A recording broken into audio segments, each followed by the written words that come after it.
आज हम भारत के स्वतंत्रता संग्राम के एक ऐसे मोड़ पर नजर डालेंगे जहां लड़ाई तोपों या बंदूकों से नहीं बल्कि सच, अहिंसा और जिद से लड़ी गई। ये कहानी है 1917 के चंपारण सत्याग्रह की।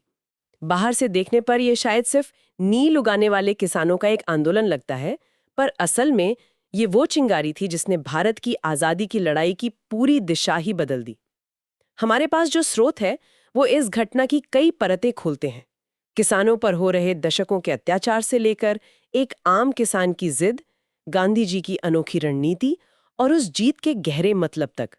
तो चलिए इस कहानी में उतरते हैं और समझते हैं कि बिहार के एक छोटे से इलाके चंपारण में ऐसा क्या हो रहा था कि गांधी जी को दक्षिण अफ्रीका से लौटने के बाद भारत में अपना पहला बड़ा सत्याग्रह वहीं से शुरू करना पड़ा। तो इस मामले की जड़ तक चलते हैं। ये नील यानी इंडिगो आखिर किसानों के लिए इतनी बड़ी मुसीबत बन क्यों गया था? देखिए, कहानी शुरू होती है यूरोप से, जहां कपड़ा मिलों में नीले रंग की डाई की बड़ी जबरदस्त मांग थी। और इस मांग को पूरा करने का जिम्मा उठाया ब्रिटिश बागान मालिकों ने। उन्होंने बंगाल और बिहार की जमीन को एक तरह से सोने की खान समझ लिया। लेकिन ये सारा मुनाफा किसानों के शोषण पर टिका था। पूरी तरह से। इसके लिए उन्होंने दो बड़े ही क्रूर सिस्टम बना रखे थे। पहला था तिनकठिया प्रथा। तिनकठिया, इसका मतलब क्या था? इसका मतलब था 3 कट्ठा, मतलब हर 20 कट्ठी की जमीन पर, जो कि 1 बीघा होता है, किसानों को अपने सबसे उपजाऊ 3 कट्ठे हिस्से पर नील की खेती करनी ही पड़ती थी। अच्छा। ये कोई मामूली शर्त नहीं थी। सोचिए, किसान की सबसे अच्छी जमीन जिस पर वो अपने परिवार के लिए चावल या दाल उगा सकता था, वो जमीन उससे ले ली गई। बिल्कुल। और ऊपर से नील की खेती जमीन का सारा रस चूस लेती थी, उसे बंजर बना देती थी। यानी न घर के लिए अनाज, न ही भविष्य के लिए जमीन। ये तो दोहरी मार थी। एकदम। और शोषण का दूसरा हथियार था ददोन प्रथा। ददोन। हाँ, बागान मालिक किसानों को नील की खेती शुरू करने के लिए ददोन नाम का एडवांस या कह लीजिए कर्ज देते थे। ये तो एक जाल जैसा लगता है। ये एक जाल ही था। नील की कीमत वो खुद तय करते थे, जो बाजार से बहुत कम होती थी, और कर्ज पर ब्याज इतना ज्यादा था कि किसान एक बार फंसने के बाद अपनी पूरी जिंदगी उससे बाहर नहीं निकल पाता था। और अगर कोई मना करे तो फिर हिंसा थी। उन पर अबवाब नाम के गैर कानूनी टैक्स लगाए जाते थे। मतलब किसी के घर शादी है तो टैक्स दो, बागान मालिक को हाथी खरीदना है तो टैक्स दो। कुछ भी बहाना बनाकर। हाँ, और बात ना मानने पर कोड़े मारना, उन्हें कैद करना, ये सब तो आम बात थी। लेकिन ये जुल्म रातों रात तो शुरू नहीं हुआ होगा। चंपारण की कहानी तो 1917 की है, पर इसकी नींव तो बहुत पहले रखी जा चुकी होगी। हाँ, और हमारे स्रोतों में एक दिलचस्प बात यह है कि चंपारण से करीब 60 साल पहले 1859 में बंगाल में भी ऐसा ही एक बहुत बड़ा विद्रोह हुआ था। अच्छा। ये जानना बहुत जरूरी है कि चंपारण की जमीन एक तरह से पहले से ही तैयार हो रही थी। 1859 में बंगाल के नदिया जिले में जो हुआ वो अद्भुत था। दिगंबर बिस्वास और विष्णु बिस्वास, इन दो भाइयों के नेतृत्व में हजारों किसानों ने एकजुट होकर कहा, हम नील नहीं उगाएंगे। और इस विद्रोह की खास बात ये थी कि ये सिर्फ किसानों तक ही सीमित नहीं रहा। यही इसका सबसे शक्तिशाली पहलू था। बंगाल का पढ़ा लिखा बुद्धिजीवी वर्ग, जिसे भद्रलोक कहा जाता था, वो किसानों के साथ खड़ा हो गया। मतलब शहर गांव के लिए लड़ रहा था। हाँ, हरीशचंद्र मुखर्जी जैसे पत्रकारों ने अपने अखबार हिंदू पेट्रियट में बागान मालिकों के अत्याचारों की कहानियां छापनी शुरू कर दी। ईसाई मिशनरियों ने भी आवाज उठाई। और जब ऐसा हुआ तो ब्रिटिश सरकार पर जबरदस्त दबाव बना। और इसका नतीजा ये हुआ कि उन्हें 1860 में एक इंडिगो कमीशन बनाना पड़ा, और इस कमीशन ने माना कि बागान मालिकों का तरीका गलत था। इसी संघर्ष के दौरान एक और हथियार सामने आया जो तोप के गोलों से ज्यादा असरदार था। एक नाटक। मतलब एक नाटक इतना ताकतवर कि उस पर मुकदमा चल जाए। आप दीनबंधु मित्र के नाटक नील दर्पण की बात कर रही हैं। 1860 में लिखा गया ये नाटक सिर्फ एक कलाकृति नहीं था। ये किसानों के दर्द का एक जीता जागता दस्तावेज था। इसने क्या किया? इसने पहली बार किसानों पर हो रहे अत्याचार, शारीरिक शोषण, महिलाओं के साथ बुरा बर्ताव, कर्ज के बोझ तले दबे किसानों की आत्महत्या, इन सब को बिना किसी लाग लपेट के पूरी क्रूर सच्चाई के साथ मंच पर उतार दिया। लेकिन एक नाटक से जमीन पर क्या बदलता है? बहुत कुछ। इसने गांव के अनकहे दर्द को शहर की आवाज दे दी। इसने एक भावनात्मक पुल बनाया।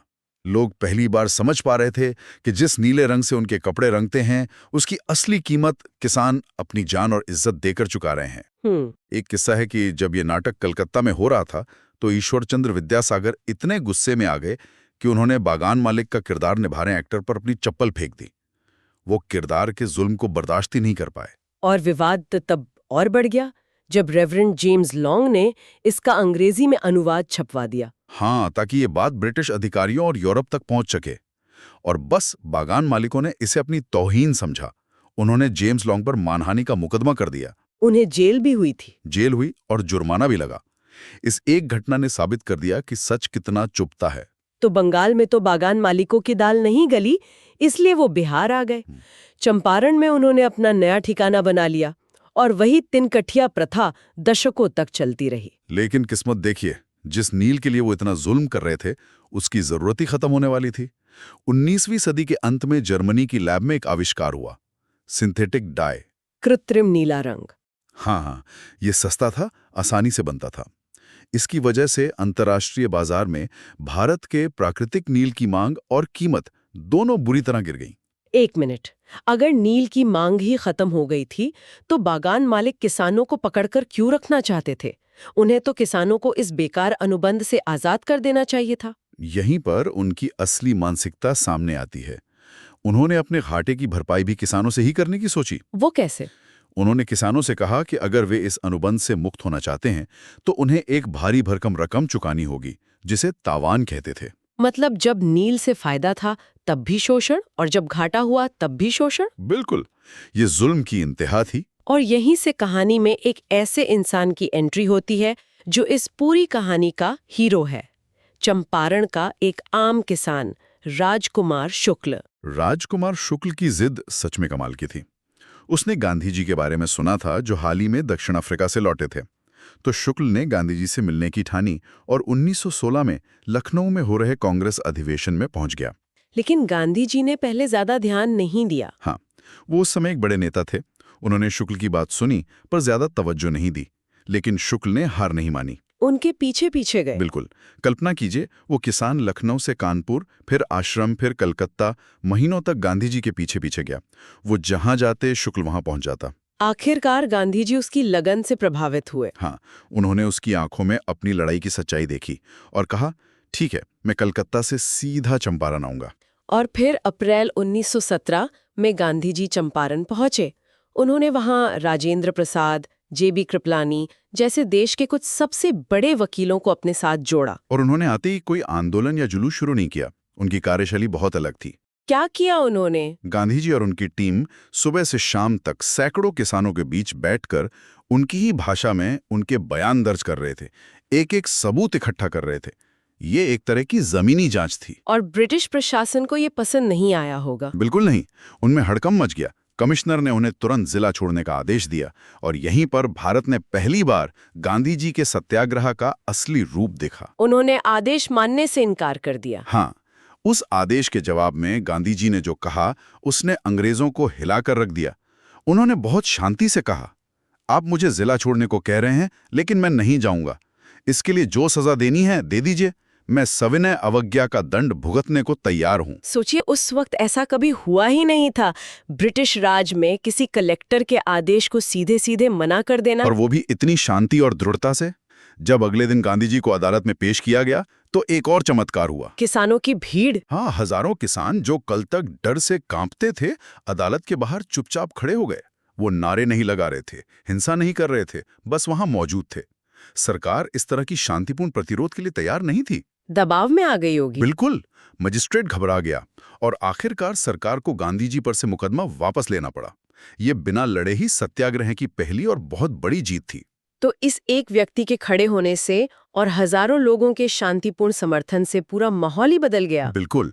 सरकार को अब इस मुद्दे की गंभीरता का एहसास हुआ। उन्हें चंपारण कृषि समिति बनानी पड़ी और सबसे बड़ी बात यह थी कि गांधी जी को भी इसका सदस्य बनाया गया। मतलब अब वो व्यवस्था के अंदर बैठकर बदलाव की वकालत कर रहे थे। सही बात है। समिति ने अपनी जांच की और रिपोर्ट में साफ माना कि तिनकठिया प्रथा क्रूर है और किसानों की शिकायतें सही हैं। और उन्होंने 2 मुख्य सिफारिशें की। पहली, तिनकठिया प्रथा को तुरंत और हमेशा के लिए खत्म कर दिया जाए। और दूसरी, बागान मालिकों ने जो तावान अवैध रूप से वसूला है, उसका कुछ हिस्सा किसानों को लौटाया जाए। यहीं पर एक दिलचस्प मोड़ आता है। बागान मालिकों से अवैध वसूली का सिर्फ 25% हिस्सा लौटाने को कहा गया। सिर्फ 25%। ये तो कम लगता है।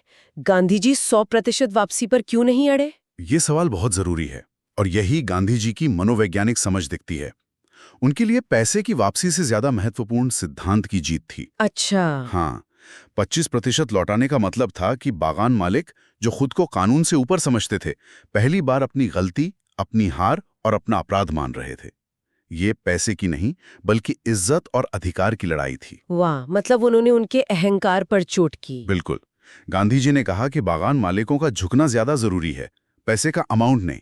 और इसका असर भी हुआ। कैसे? इन सिफारिशों को कानूनी रूप देने के लिए 1918 में चंपारण कृषि अधिनियम पारित किया गया।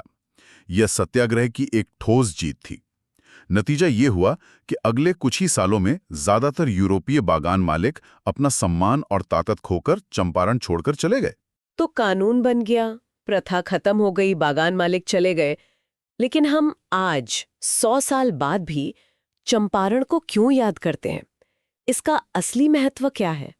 इसके कई गहरे कारण हैं। सबसे पहला तो यही कि ये भारत में गांधी जी का पहला सफल सत्याग्रह का।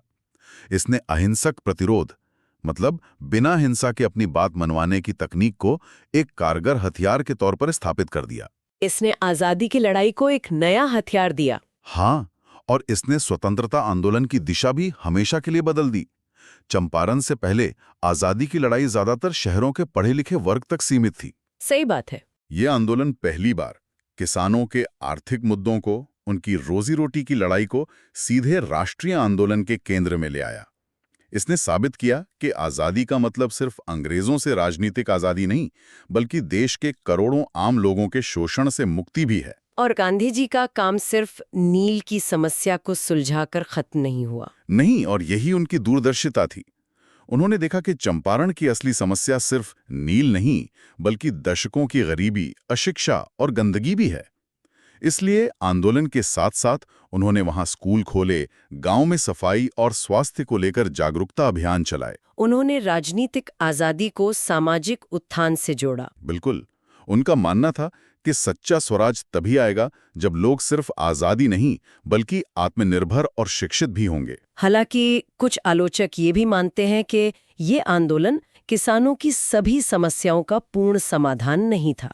हाँ, ये सच है। चंपारण सत्याग्रह ने तिनकठिया प्रथा को तो खत्म कर दिया, लेकिन किसानों की गरीबी की जो गहरी जड़ें थीं, जैसे जमींदारी शोषण, साहूकारों से लिया गया कर्ज, उन्हें ये आंदोलन पूरी तरह से खत्म नहीं कर पाया। फिर भी एक प्रतीक के रूप में चंपारण की जीत ने पूरे देश में एक नई उम्मीद जगा दी। हाँ, एक नया आत्मविश्वास जगा दिया। तो आज हमने देखा कि कैसे दशकों के शोषण ने चंपारण सत्याग्रह को जन्म दिया। एक ऐसा आंदोलन जो हिंसा से नहीं, बल्कि सत्य, जिद और असाधारण धैर्य से जीता गया। ये सिर्फ नील के बारे में नहीं था, ये किसानों के सम्मान और भारत की सोई हुई आत्मा को जगाने की लड़ाई थी। चंपारण आंदोलन की सबसे बड़ी ताकत थी जमीनी हकीकत पर उसकी पकड़। गांधी जी ने हजारों किसानों के व्यक्तिगत बयान दर्ज किए, उनकी कहानियों को सुना और तथ्यों को अपना हथियार बनाया।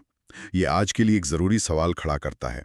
सोशल मीडिया के इस दौर में जहां हर कोई अपनी राय दे रहा है, किसी मुद्दे पर ऑनलाइन बहस करने की तुलना में जमीन पर जाकर लोगों की कहानियों को धैर्य से सुनने का तरीका बदलाव लाने में कितना कारगर है।